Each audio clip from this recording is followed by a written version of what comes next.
Okay, hello everyone. So, magte-test tayo ng dalawang MacBook. Yung old ko is a MacBook Air M2 2022 Starlight with 8GB of RAM and 256GB of storage. The new MacBook, this one is MacBook Pro M4 Space Black, 16GB of RAM and 512 of storage. So, ang gagamitin natin ngayon ay yung Lightroom. Itetest natin ang latest Lightroom, which is Adobe Lightroom 2025 version 14.2. So, naganda na ako ng 100 raw photos from my yearbook pictorial. So, shot ito ng Sony A7 Mark III raw files. So, highlight na natin to lahat. Export natin to 240p na max resolution.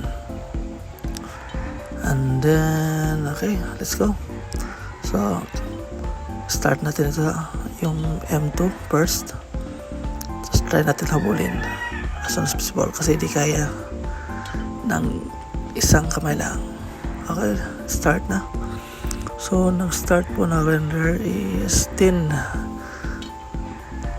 PM talaga, to be exact. And let's see kung sino ang mauna para alam naman natin.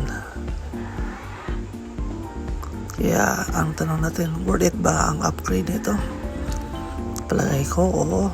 As an editor and as an on-site photo slideshow editor, or is the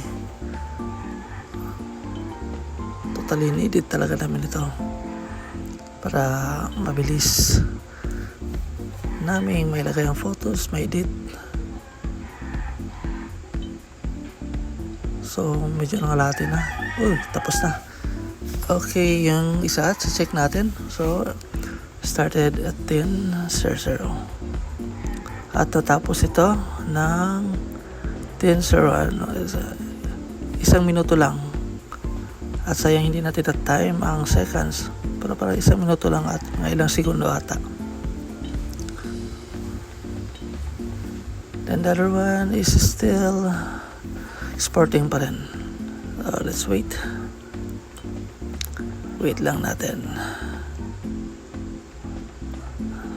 Medyo may katagaran talaga kasi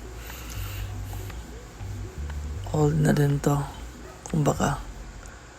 Pero kung i-compare dito sa mga Intel MacBook, mas mabilis ang M2 kasi ang gamit ko na is 2016 i7. Let's wait. Tsaka lang muna. Space Black yung M4 natin.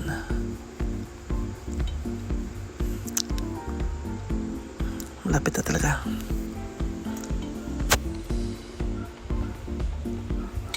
Okay, malapit na po. Konting tiis na lang po.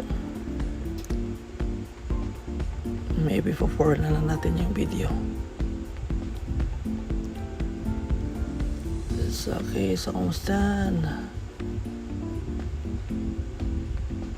Kaya nga ba ako nag-upgrade kasi dahil sa mga projects ko na yearbook.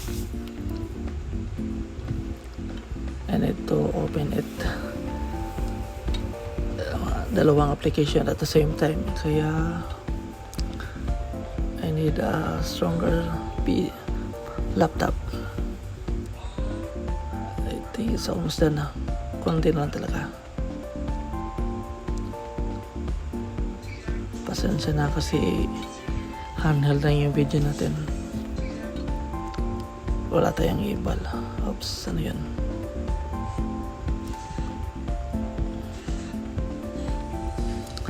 What time is it? It's 10:04. 4 minutes na po.